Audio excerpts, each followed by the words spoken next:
that helps Vicky not work so hard. And that Recording, welcome you guys online. I see Steve, hello, Jennifer.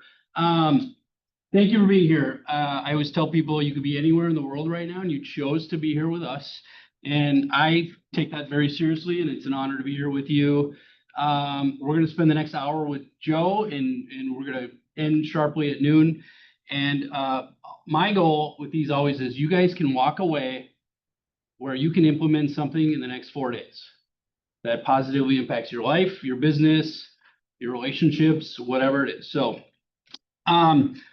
welcome to Joe. I'm going to do just a quick intro and then I'll just shut up and be quiet. So just to give you context, Joe, we'll start with your business side of things. And again, this is rough estimates, 2024 business, 17.7 million in volume, 476,000 in gross commission income, average sales price of 361,000, roughly just under 50 units, 49 deals in 2024. That's amazing. More importantly than that, so I told them, I don't know if I can even read this without getting choked up. I asked 2 of your closest colleagues, hey, what's it like to work with Joe? And here's what they said: drive, knowledge, ability to find a solution in any situation. He loves his family and friends. He is motivated to do the right thing, even if it doesn't benefit himself. His drive is like nothing I have ever seen before. In all the chaos, he always finds the silver lining and he remains calm. But most of all, he's a great friend who is always there for you with anything you need. Proud to be in business with him, and even more proud to call him a friend. So that's Mike and Jill. Yeah, so that is way better than the production, and we'll get to that, all of that. But so Joe and I were sitting in a room together. I pulled up my notes. July 19th. Holy smokes, today's the 17th. Yeah. Whoa, that's weird. July 19th of 2017. We were sitting in a room together, and I pulled up my notes, just considering getting, you are in the process of getting your license. 30 years old. You were engaged at the time, September 18 wedding to Brittany. Dreaming of this life in real estate. You're selling cars, one of the top guys selling cars. Could you imagine, as we kick this off, now 8 years later, right? 8 years later, you built this just incredible business. No. Truthfully, no. Yeah. No. Like, I remember those conversations like vividly way back when, but I always just wanted to do something different and get myself out there and be a little bit more active. Extremely personable person, and I found selling cars just was not a thing for me, because I call you 45, 50 days after you owned it. Hey, it's checking in on your Honda Civic, and they go, who are you? I don't remember who you are. That kind of hurt a little bit. So I got with Perry and another guy that we'll talk about in a little bit, but now it's just more intimate, a little bit better and longer lasting. And I mean, I have some of the best friends because of real estate. It's just never would have dreamt I'm where I am today, though. Zero chance. Yeah. So let's, before we dive into real estate, tell us, obviously you're an Annandale guy, Wright County guy. If you guys have never been out to Annandale, we could call it God's country, 26 lakes in a 10-mile radius. Tell us about just your background before real estate. Yeah, so I was an athlete before I was anything. So I played baseball, played basketball, golf, all those things. Went to St. Cloud State to play baseball, and then got hurt really bad. Couldn't play baseball any further. So I went to some friends, got into retail sales, and I worked for Menards for like 15 years. So from when I was, I don't know, 18 to whatever the math is there, worked at Menards all the way up from part-time cart pusher to I ran the Coon Rapids Menards store. So did all that kind of stuff, and then just got burnt out. About to get married, had our first kid, working 95 hours a week in Coon Rapids, just wasn't doing it, and making like $100,000 working all that, driving all that, wasn't there. So I needed a change, and then met with Perry. Actually met with a good colleague, Jeff Lundquist, who lives right down the street from me, and asked, got to be something different out there. And I saw him being super successful And then he put me with Perry, and here we are today. It's that easy. Long time later, just like that. We do, almost 500 grand in gross commissions, just like that. So family side, tell us kids, family, all that. Yep. So my wife and I have been married since 2018. We have 3 kids. We have a 10-year-old, we have a 5-year-old, and a 2-year-old. So busy, busy, busy. So busy that we have softball or t-ball or baseball every single night of the week. So that's kind of fun. We're at that stage of life. But yeah, we reside in Annandale. We have a couple places. We have a lake home that we just bought March of last year. That only happened because I was in this room doing a similar interview and met an agent in this office that helped me buy a place on Cedar Lake. So that was kind of cool. But yeah, busy. I coach basketball. My wife is a special education teacher in our middle school. So challenging 7th through 8th graders with that disability stuff going on, learning disabilities. Bless her, it's the hardest job I think on the planet. So that kind of keeps us going, and the kids are right there too. So if you have kids that are 10 or older, you know how it's like. It's tough, right, Perry? It's crazy tough.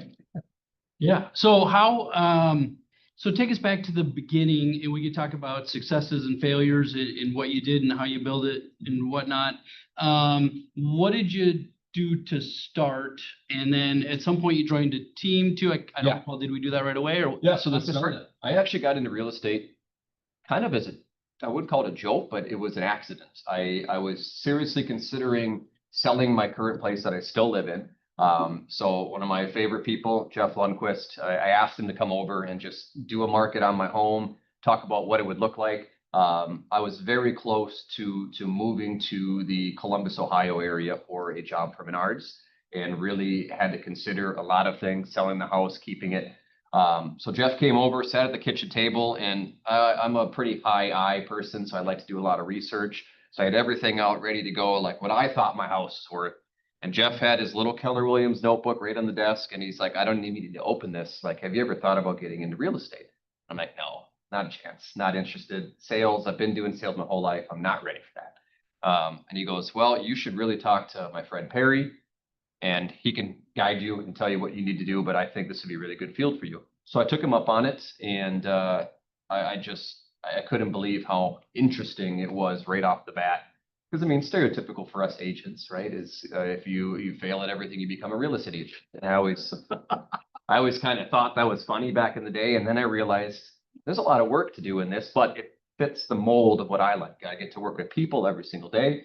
I love to communicate, and it's just a little bit more task, orientated than it was for retail, where I'd get yelled at because the toilet paper was out, like stuff like that. I needed a change. And then at that time, my change was Menards and selling cars. So I had to figure out something. But I mean, thank goodness for Jeff and Perry, because I don't know where I'd be if I was still selling cars today. That was a tough couple years. Wow. So just to pause there, we had never thought of getting into real estate until you said that. Nope. Zero interest, zero thought, didn't even think about how do you get into real estate. I don't understand it. It's selling, so I knew a little bit, but just when I did that research, Jeff just kind of opened my eyes a little bit and goes, this is what we do every single day. We think you'd be really good at it. And I still didn't believe him. I didn't believe Perry either for a while there. And which is normal.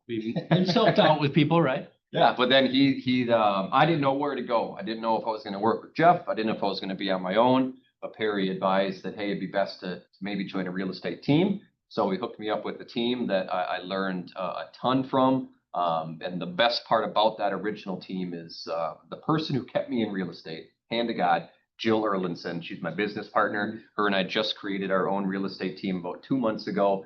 I was in a very dark place in 2017 in my brain. And I was in a room prospecting, which I did not like doing in 2017.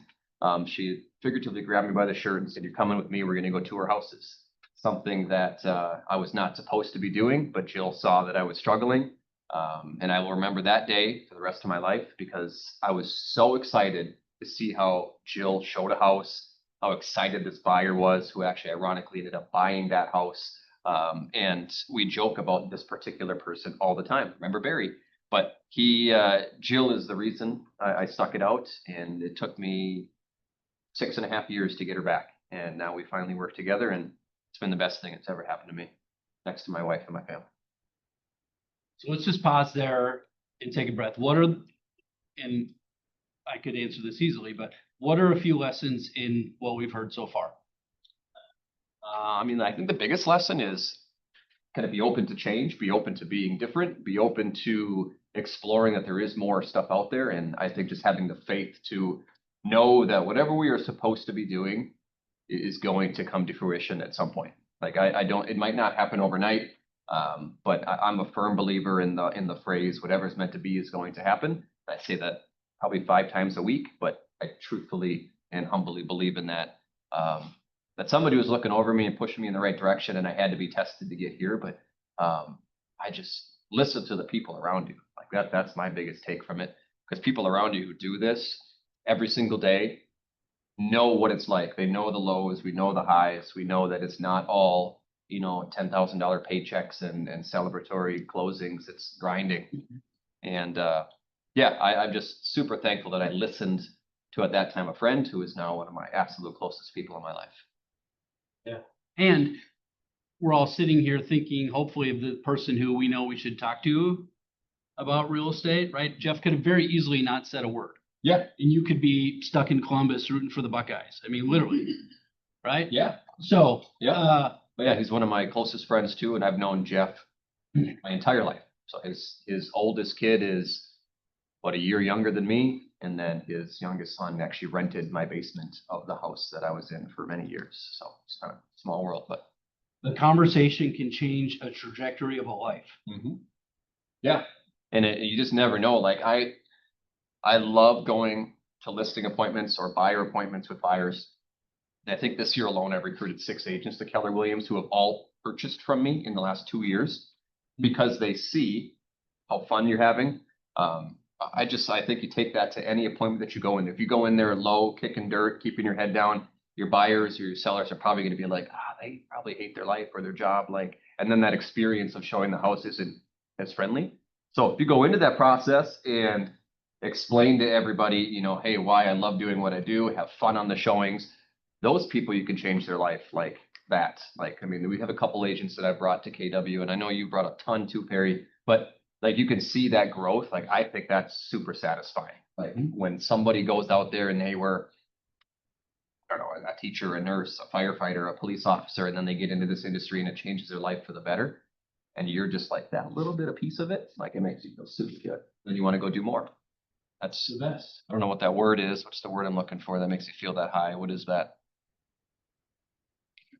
It'll hit me before I leave, but yeah, I don't know. There's something about it. Yeah. So we're struggling. Jill pulls you by the shirt and says, let's go. Yep. Then what?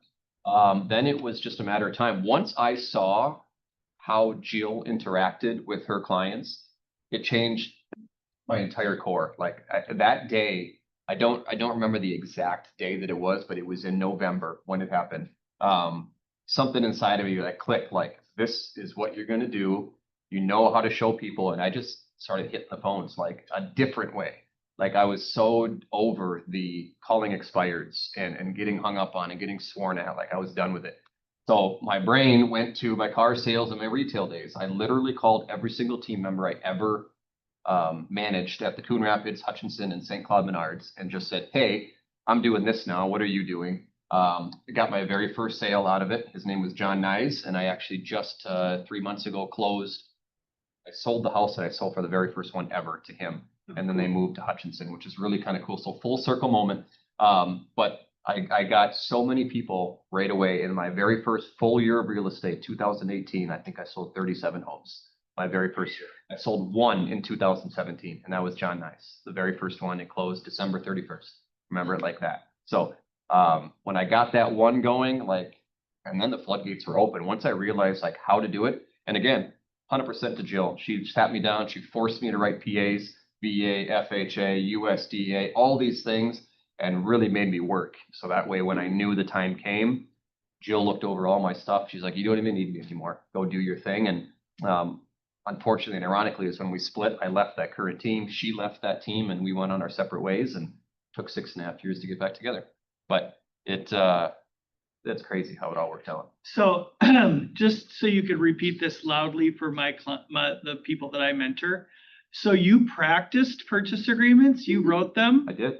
Yeah, she made me do 5 a day, and all 5, she would just randomly go. 5 a day. Is that recorded? That's recorded. This is recorded, yep. But she would, so at the time, I was spending a lot of time in new construction models. So Yeah. 6 hours a day, 12 to 6, waiting for any soul to walk through. And she goes, you need to be doing something where you're going to burn yourself out and hate this job. So she would send me, maybe randomly, hey, 123 Main Street, Atwater. It's an FHA buyer. Here's what you got to do. And go in there and then. Okay, it's killing me that you said Atwater. That's literally the town my dad is from. Oh, look at that. So Yeah, see? There it is. thank you for Yeah. But that taught me everything. And I took that little piece, that little nugget, and every agent that I train to do the very same thing. I have a lot of agents who go, hey, I want to write an offer on this property. Like, can you help me? And they go, yep, but I want you to write it as easily and as best as you can, and then I will review it before you submit it. So we just want to make sure, because I think you know more than you truthfully know. And I think I've only lost one agent ever to leave real estate and went back to nursing, but I think that's super cool. I really enjoyed that. And I take all the pieces. Perry's taught me a ton of stuff. There's agents like John in this office and Kami over at the other lakes, and all these people I've taken nuggets all my career, and I've just pushed them out there because that's what Keller is all about.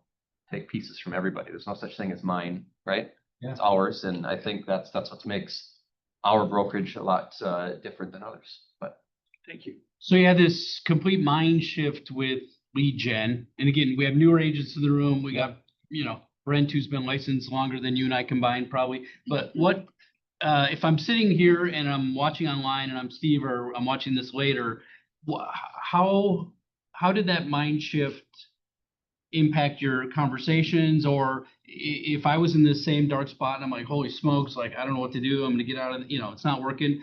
What were you mentally telling yourself to cause you to change in those conversations? yeah, and I can easily hit that. And that's where 2017 was super dark for me. So, I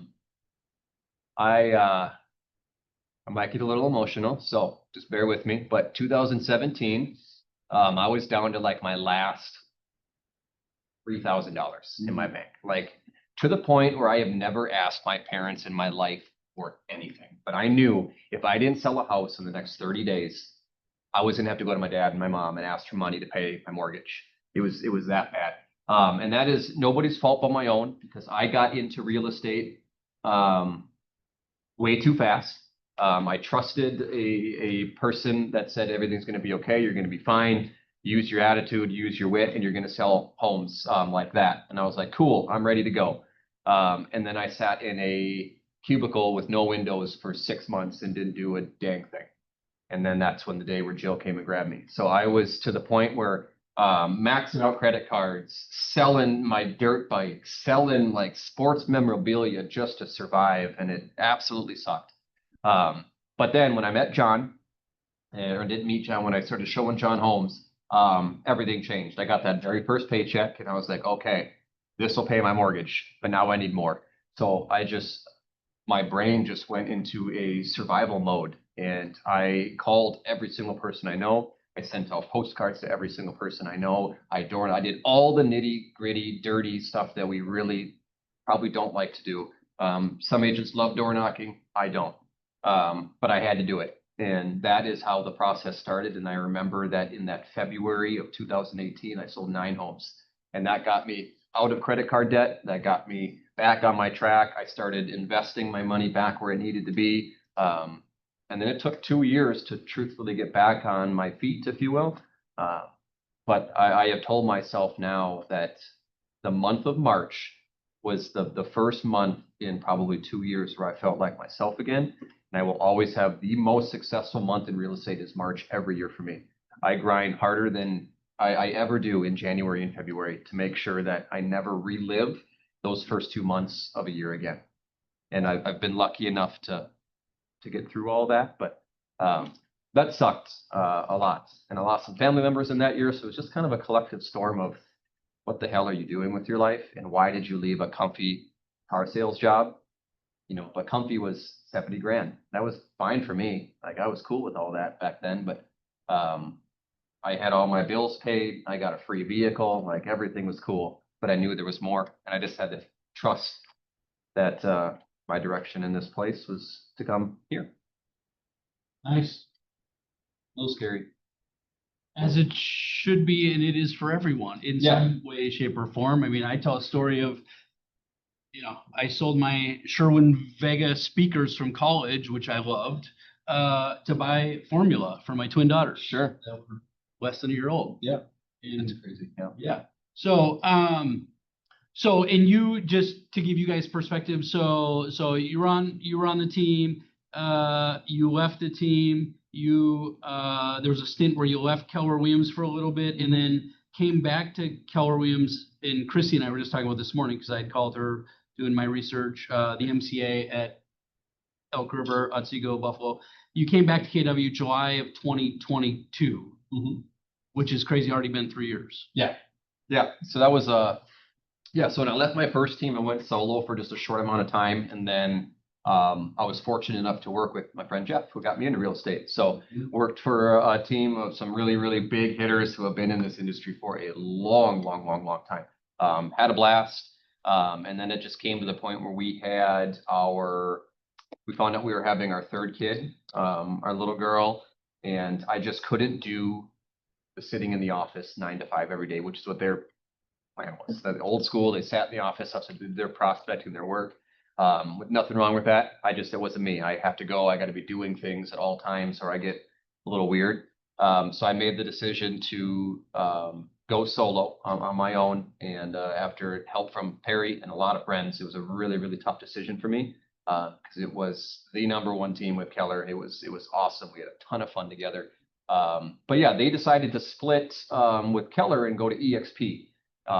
And for 6 months, they kind of just forced it to happen. They wanted more logistics, and I didn't like the EXP model. I missed my friends with Keller. I missed the silly to say this, but I missed command, like all those things that we have. I think if everybody goes, the grass is always greener, and it's not. It's green where you water it. And I think that leaving Keller opened up my eyes to how freaking amazing this company is and the people that are in it. Perry didn't pay me to say that, I promise. But it was painful. And I feel like I'm pretty well branded at times, but it was painful to see your EXP polos with Joe. I was like, it was, yeah. I love you and hate that. Yeah. I hated it too. Yeah. But it was a good learning curve. Yeah. But in the process of leaving Keller for EXP, I had already started the process in my mind that I needed to go on my own. I was terrified to do it. So I talked to some of my really good individual agent friends who went out and did it. And I ran the numbers and found out that the numbers you're doing is 80% of what that team's doing. Just go do it. You'd be fine. And I was terrified. Though. I remember the very first true day when I came back to Keller Williams. My phone didn't ring. No text messages, no phone calls, no emails that day. And I'm like, what did I do?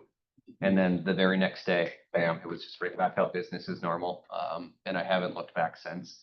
But it was interesting. But I love Keller, everything about it. Never will I ever leave again. Questions as you guys are listening. And again, I have a whole list of them. And it's been fun to watch you grow. You guys have questions?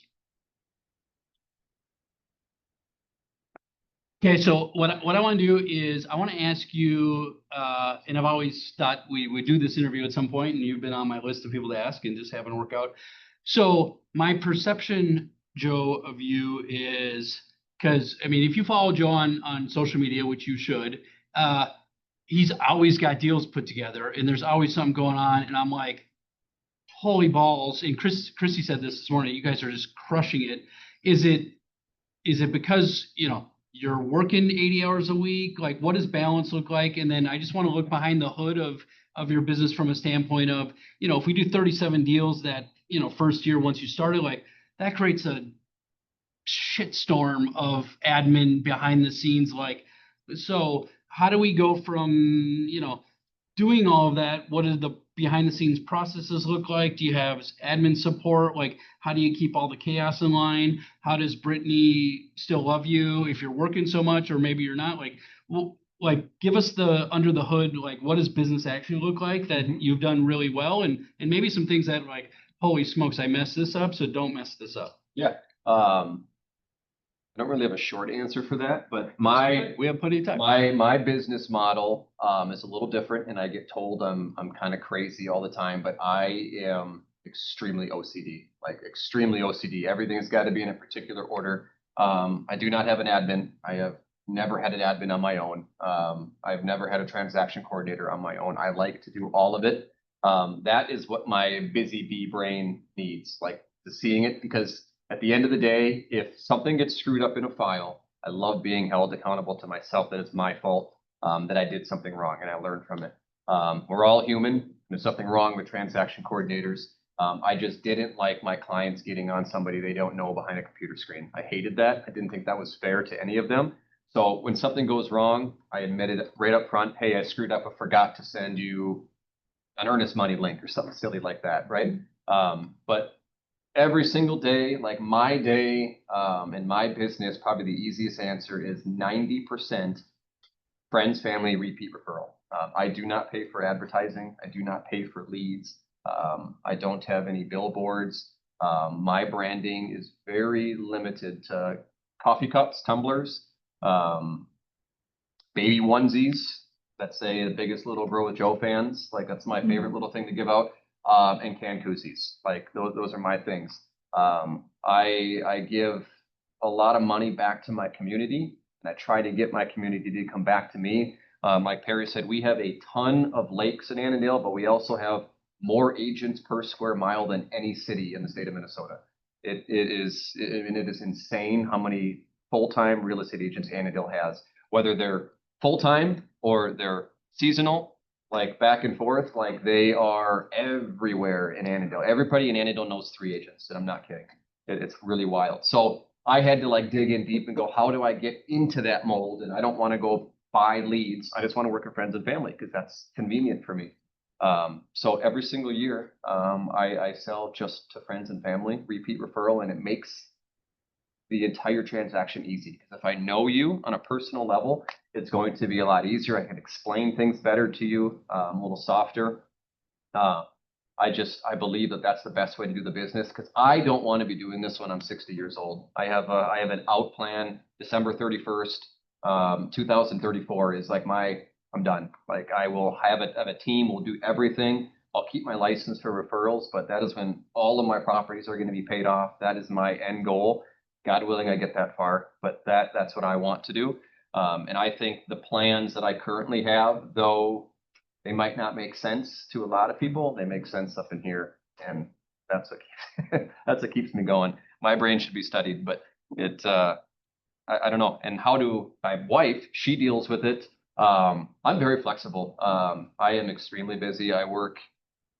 I joke with my clients that I work 25 hours a day, 8 days a week, because that's what I have available to my clients. But I am really good at multitasking. My kids are amazing most days. When we're out on, for touring properties, I'll bring my kids with, and that goes really well. I don't ever take them to listing appointments, but I calendar my life. Literally, if you look at my phone, I have every hour of every day in 2-hour blocks calendared in. So whether it's free for appointments or if it's T-ball with my son, softball with my daughter, daycare with my youngest, like all these things, like that is how I structure my life. And of course, I always make time for my wife and for our kids.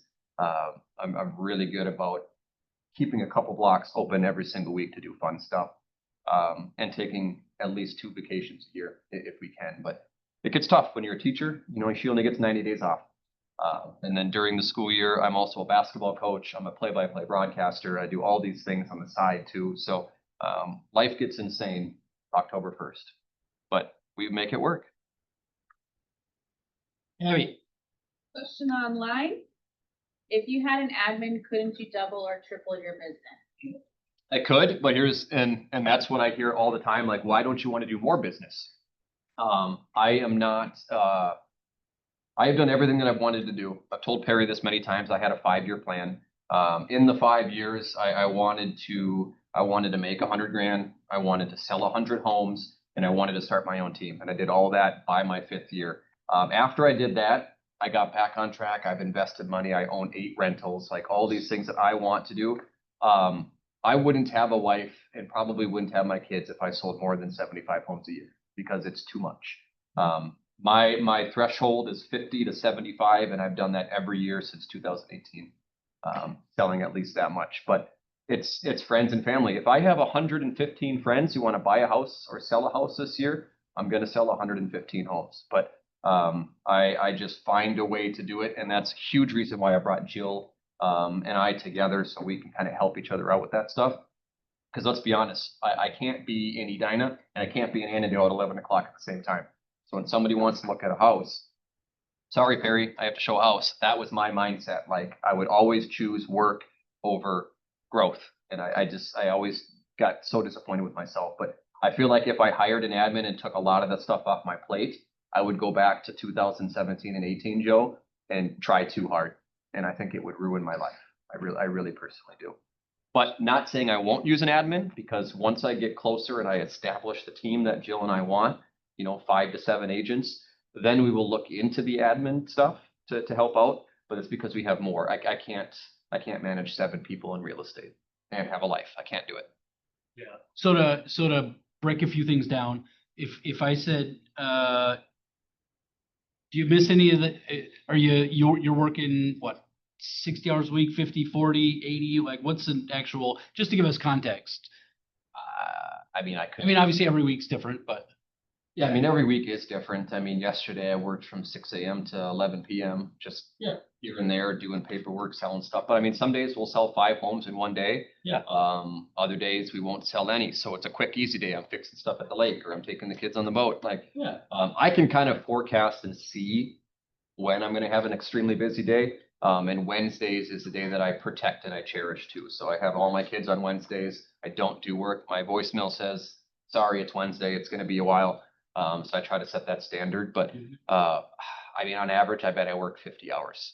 Yeah. But it's not like work, because if you're reviewing a purchase agreement or you're doing listing documents, that's an hour of time that goes by in like 5 minutes, and then before you know it, it's lunchtime, and then you're showing properties and you're driving here and there and everywhere. So you're doing the social media posts, you're doing the paperwork, you're basically handling all of it at a 50 to 75 homes a year capacity, while being a dad of 3 kids, husband, coaching, all that stuff. Like that's just, I don't know, I always say I got an old soul, and I like the working class, that our grandparents were, and that's just kind of how I've always been. But that's just the way I was raised to work. I mean, I came from like nothing. My parents were cops for 35 years, making nothing, getting threats all the time. And me, I was just a little boy from Annandale who played baseball.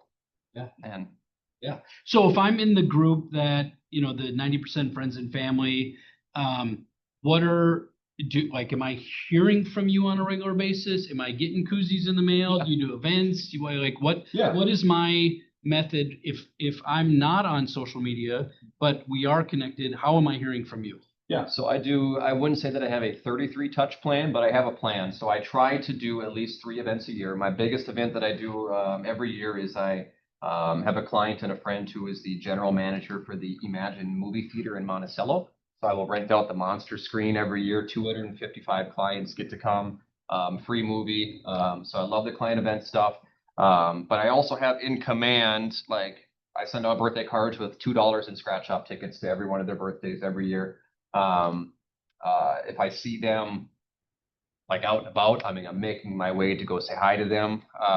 My stuff is pretty simple, generic stuff like happy birthday. Hey, how is your kid doing? I know it's your kid's birthday today. I'm sorry that the Vikings suck at football. Like, and make jokes with all these people and friends. And I do it I don't know how to explain it, like the unconventional way. I just Which is amazing. And say hi. And I do not ever expect any of my friends and clients to use me, 50 times in real estate, but I've been really lucky for some.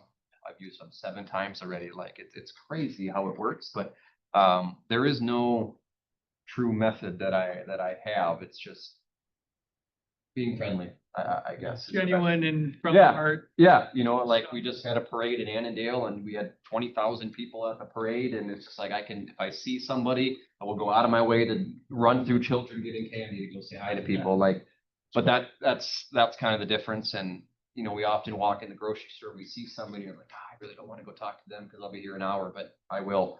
Like, that's just little stuff like that. So do you do the birthday cards like once a month in preparation, or you do weekly, or? Oh, so I have it in command, so it tells you 7 days ahead of time when it's their birthday. It'll tell you when to start sending it out. So some weeks I'll do 30, some weeks there'll be 5. Yeah, I do that too, and I feel like I'm behind. Yeah.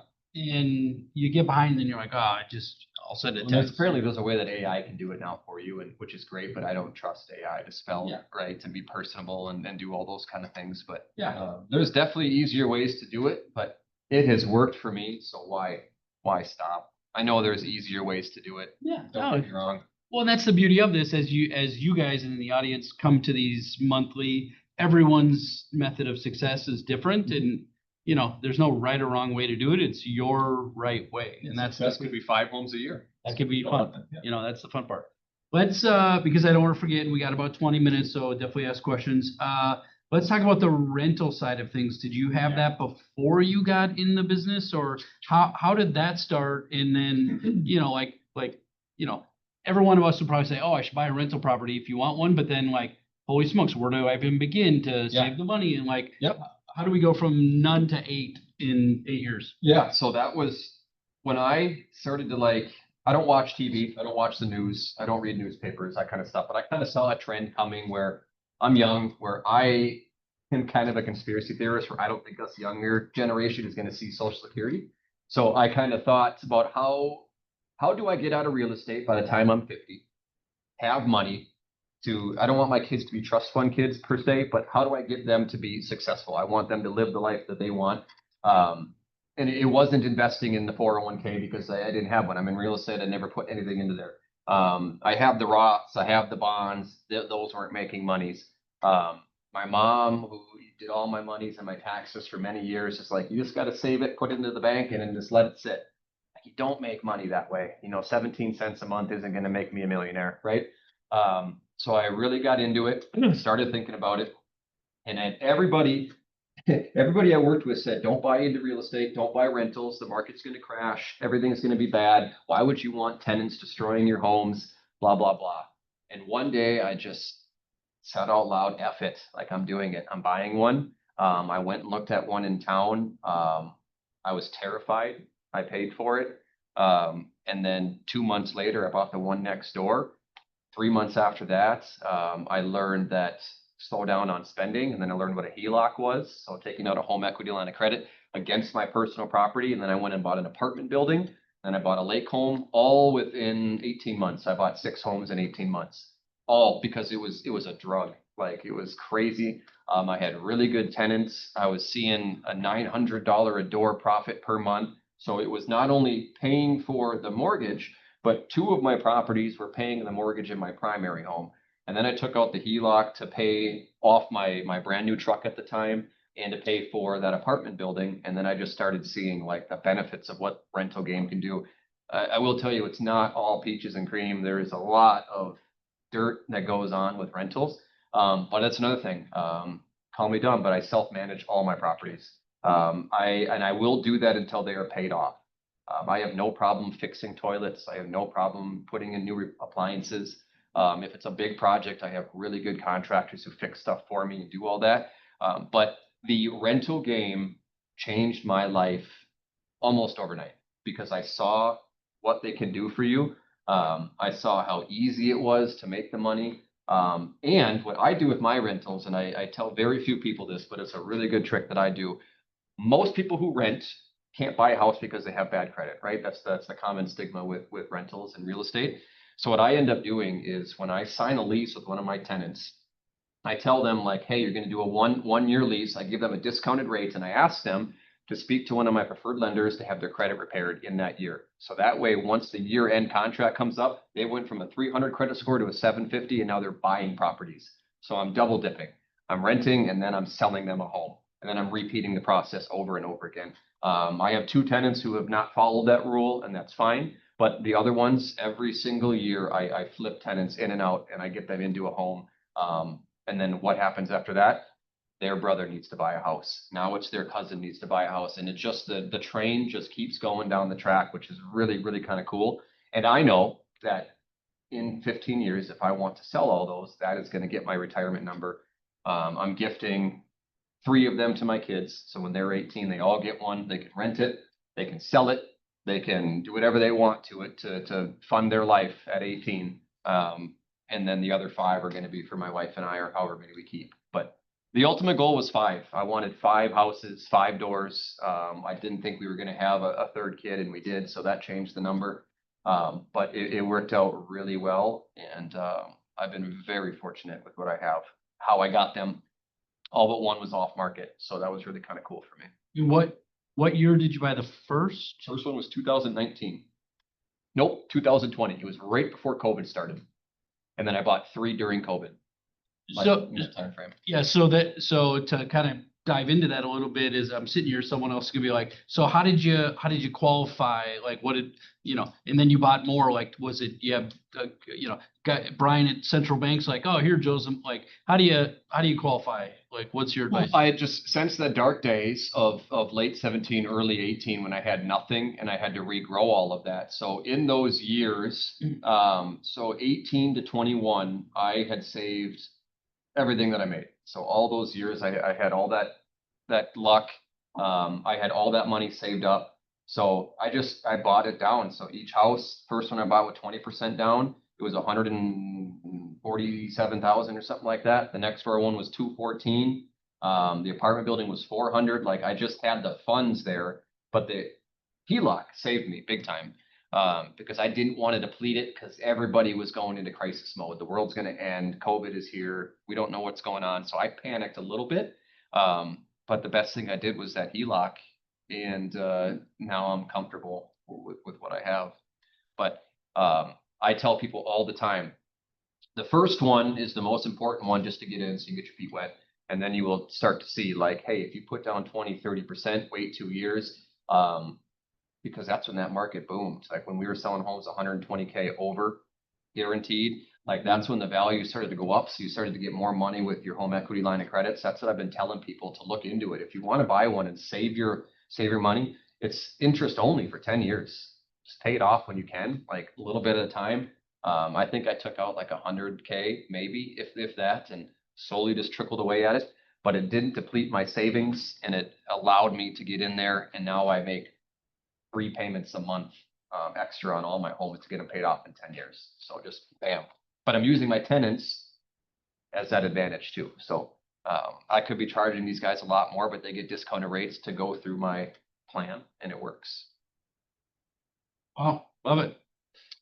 December 31st, 2034. If I'm doing the math, you turn 50 in 2035. Is that I don't right? even know. I don't even know how old I am, Perry. I think I'm 37, 38, the end of August here. Well, yeah, you were 30 when we met in 2017. Yeah. So Yeah, so I'm an 87 birthday.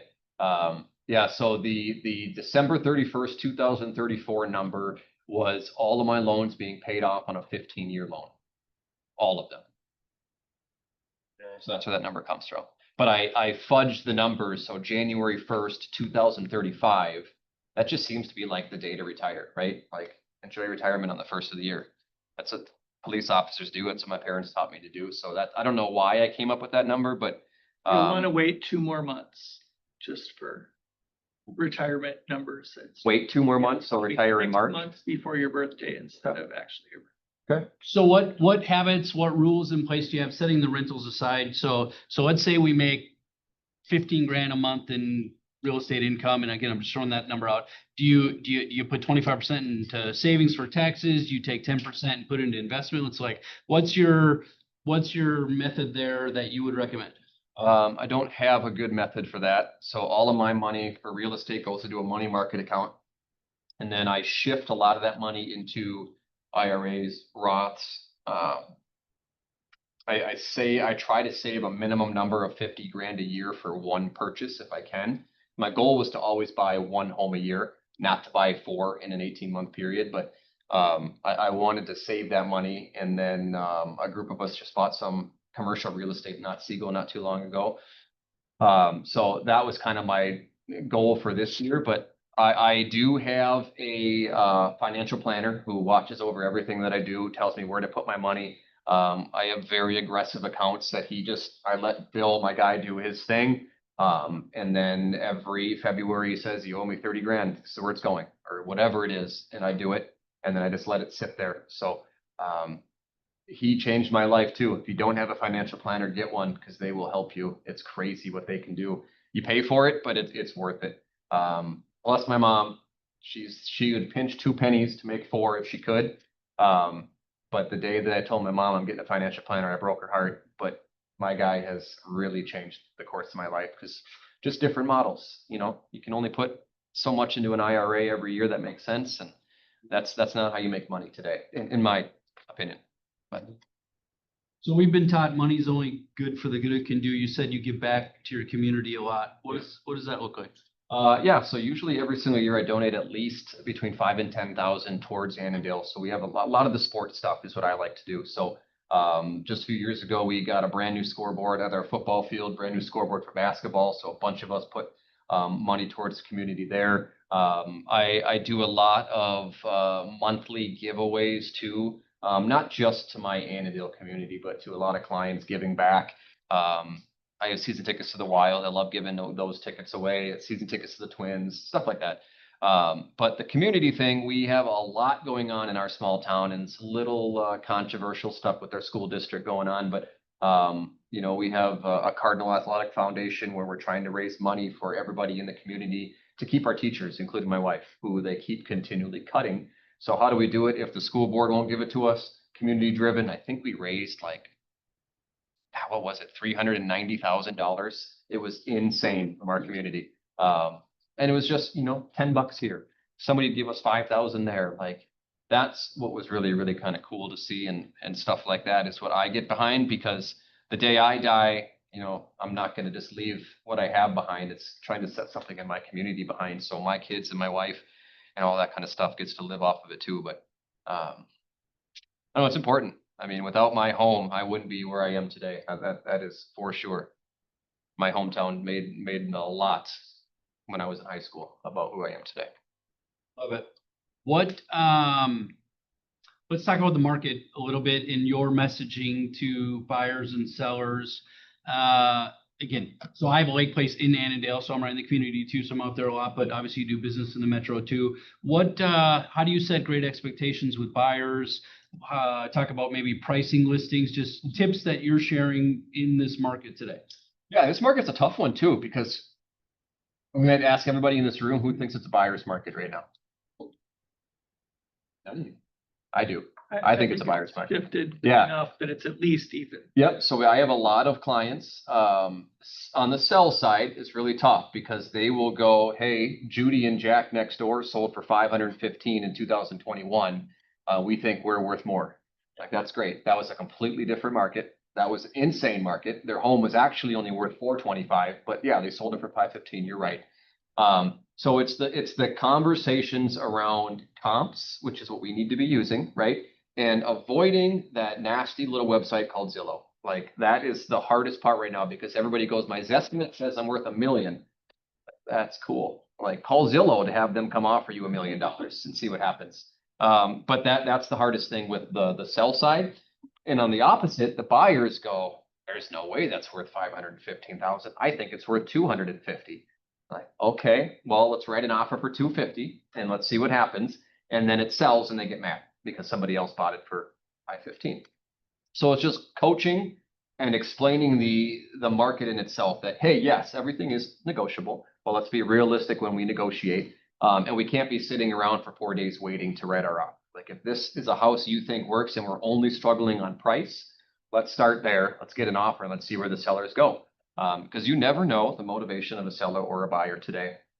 And I think that's what's really key. But mine, I'm pretty brutally blunt with my clients too. Like, I will let them know, like, hey, I want to go look at this house. Like, as I was walking in today, I have an FHA buyer who wants to go look at a place in Big Lake tonight that is a complete teardown. Like, they can't do anything, but they're like, well, I can do all that. Like, sure, we have to do an FHA 203K loan. Like, let's talk to a lender, and like, no, no, I don't want to do that. Like, I want to do just a normal loan. I'm trying to explain that they just can't do a normal loan, trying to get these through their heads because a lot of folks just think that money is monopoly and we just buy it how we do. So you have to go into those situations and go, there's a reason why that house didn't show up in our search because it's not going to work for your type of financing. Let's look at these other homes. So kind of doing that up front, but the listing side has been the biggest challenge and the pricing has been the biggest challenge.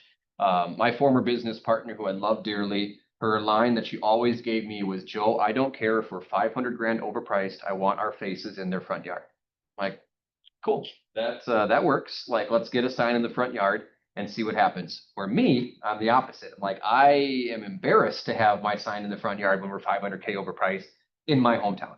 Yeah. So that is something that I do not like, and it works for some people, and that's totally cool. But I would rather not have a listing if it's egregiously overpriced. If we're within 15%, I'm all for that. 100 grand, 120 grand, all listed, and just have that conversation. Like, I understand this is where you want to be. Let's sit here for 7 days. If we don't get showings, don't get offers, we have to drop that price. And I put that in my listing agreement that we have to have a price improvement plan. Otherwise, they will just go, no, I want to sit here for a while, which my team does have a listing like that in Elk River right now, where it's been on the market 92 days. It's way overpriced, but the seller doesn't want to drop it, so it's going to sit. Those are tough ones to have because you know what conversation's coming. Why aren't you selling my house? And they always forget that it's price. Well, why don't you get people in here who offer me less? I'd love to, but we can't get anybody in the door, right? That's where it's been a struggle lately.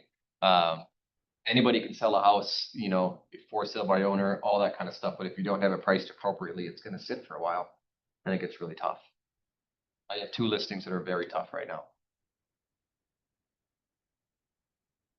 So you put the listing, the price reduction in, if we don't get Price an offer reduction within plan. 14 days or. So it's the first plan is if I know we're overpriced, I say if we do not get, I think I just did one in Plymouth yesterday. That's going to be if we do not get a showing in the first 5 days, we are going to drop the price 25 grand the following Monday, and then every 14 days after that, $7,500 increments. And she agreed to it In the listing contract. in the listing contract. Yep, had to do it. Yeah. So we're going to be Based on showings or offers? showings. Yep. So we do showings. Yep. Because that way I can go in there and track because I need at least 5 showings. And if I know it's overpriced in Plymouth, where I know like the best comp in this particular neighborhood is 625 and we're at 775. So yeah, so it's going to get, a couple agent tours, which I've explained that doesn't count. An agent tour doesn't count as a showing. Yeah. That's But your competition pricing. yeah, yep. So and there's a bigger property 4 doors down for 750 right now. Yeah. So like those are the things that I have to put in there because yes, I want the listing because it's in a luxury neighborhood, but I don't want everybody going, there's Joe Clemmance who doesn't know how to price a home and he's just really freaking lucky. Yeah. And Which is the partially- benefit of doing the showings is sometimes I'm listing in St. Paul right now. We've been on 32 days and I think we've only had like 3 showings and I'm almost like, we don't have enough data to really make the decision because we have limited feedback and yet. Yeah. Yeah. So if you go, the showings are out. 10 days or 10 showings. and Yeah. That's what I used to say in Yep. a busy, in a crazy busy market. Now I'm like 10 days. 14 to 21, but yeah. And I like to do the That's coming soon status to try to track that too. So I tell a lot of my clients like that golden number. It's if you can get 5 showings incoming soon, you're likely sold, or we're going to get really good feedback to tell us where to be. And then they go, hey, we don't have any showings incoming soon. Like, yeah, price. So we'll see. So let's talk about that for a second. So you do coming soon with every listing? Probably 9 out of 10. Yep. Okay. Yep. And what do we do coming soon Monday, live Friday? Like what's your? So I like to do coming soon on Wednesdays or Thursdays because as we all know, it takes about 12 to 36 hours for it to get out onto all the websites. And I am a firm believer that in the summer months, everybody has already had their weekend plans made up by Tuesday. So if we can get it on the market coming soon, Wednesday, Thursday, I will be active on Monday because everybody during the weekend has their opportunity to look online, to slowly drive by, talk to their lender, get everything ready to go. And then Monday hits, and that seems to be the best. I used to think a little differently, and I used to love listing homes and coming soon on Monday and be active Wednesday. And then I started to see my numbers for showings decline like quickly. And since we've switched to the Thursday to Monday routine, we probably see like an 8, 9, 10% increase, which doesn't seem like a lot, but if I can get 3 showings and coming soon, I'm happy as a Do clam. you think that's seasonal because of the Annandale Lakes area or? Not just Annandale. So my business is, I do 75 miles around Annandale. So, ironically, I sell more in this area than I do in Annandale. There's too many agents in Annandale for me to get my fair share. In fact, I've been an agent for 8, 9 years now, and I just listed for the very first time one in my own neighborhood yesterday. Very first one. It's always been Oak Realty in my neighborhood, and it's just driven me nuts. So now I finally have one, happy as a clam. And as we sit here, a former team member just wrote an offer on it. So that's pretty cool. But that's what's really cool for me. But I just love to go out and about and be everywhere and anywhere. But would I love to only sell Annandale? I would. Maybe someday. That can be part of your retirement. You just tighten the circle. That's just it. If I could just Yeah, there you go. exclusively lake homes on Cedar Lake where I live would be great. Yeah, there's 212 homes. I'd love to sell 10 of them a year. Questions as we wrap. We're gonna be out of here in 4 minutes. What questions you guys have? And if you don't have an action item between now and Monday, it means you haven't asked enough questions.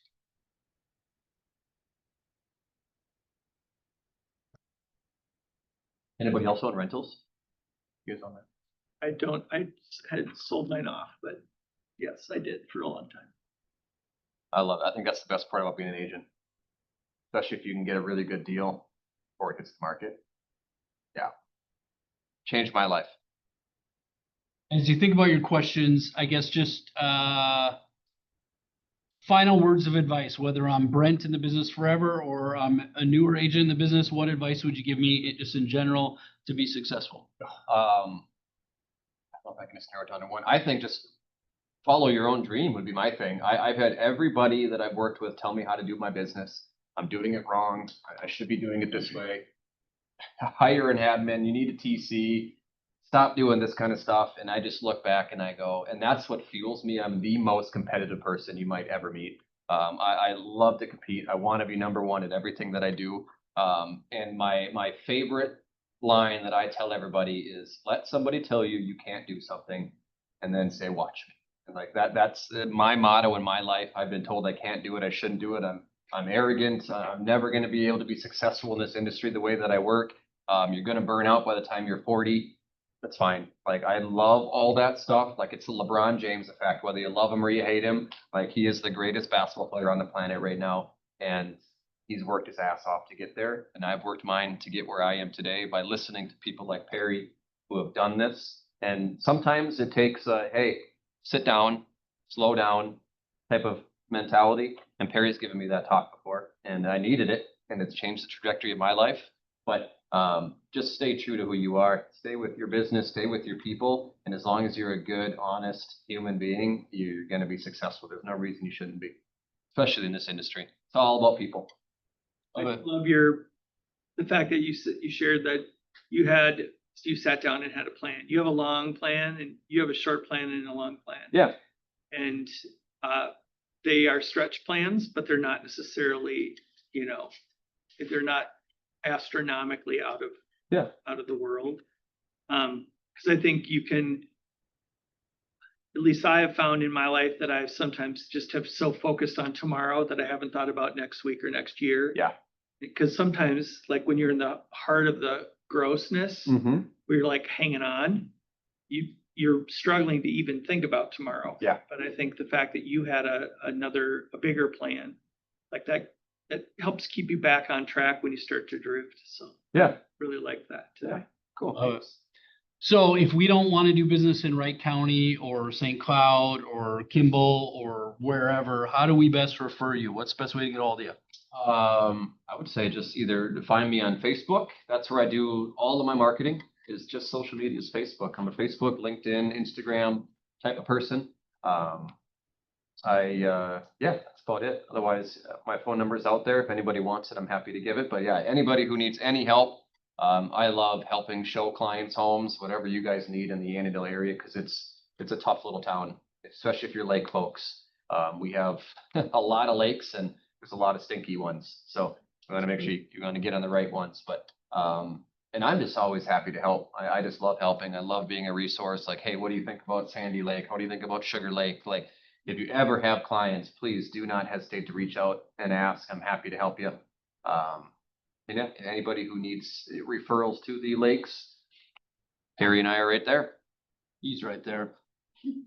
Yeah. When I pass Highway 6, my blood pressure goes down and I'm not in work mode, Yeah. so, yeah, all Joe. So, Yeah. all right, let's give him a round of applause. Thank you. 12 noon, we're right on time. Good work, sir. Appreciate you. Thank you. I'm gonna hug you.